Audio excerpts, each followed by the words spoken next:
دا په ننګرهار ولایت کې د میا علي بابا په نوم زیارت دی چې پکې بندیان اوسیدونکي به یوازې 40 ورځې شنه مرچک او وچه ډوډۍ خوري.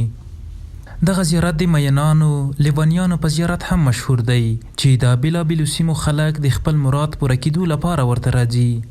چې دلته موږ لیونیان ساتو د 40 ورځې پرهیز دلته ورکو او د پیریانو دم ته واده، یعنې داسې مریضان موږ دلته ولیدو چې هلته پراته یې هلته دلته ډنډولۍ راوړي او د الله په حکم سره هغه د دې ځای نه روغ ووځي. نو دغه زیارت دی دلته، دا د مولوي صاحب بابا زیارت دی چې دلته د 4 ولایتونو او د دنیا خلک راځي، مریضان دي، الله پاک یې ښه کوي. نو د سیمې خلک په دې عقیده دي چې دغه زیارت ته له راتګ وروسته ناروغ جوړیږي. مولوي صاحب بابا ته ډېر لرې ځینې خلک راځي.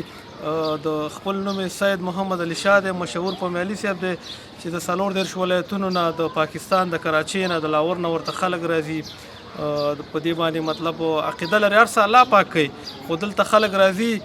نو د پخوانه دلته د ډېرو لرې ځایونو نه خلک راځي چې دلته موږ اجازې لرو د زیل تعویضونه کوو چې ماشوم ډېر جاړي، بند اولاد دی، یعنې هر څه الله پاک کوي. د معلوماتو له مخې سید محمد علي مشهور په میا علي بابا 600 کاله وړاندې د عراق څخه د هند له لارې غزني او د دغه ځای څخه ننګرهار ولایت ته راغلی دی.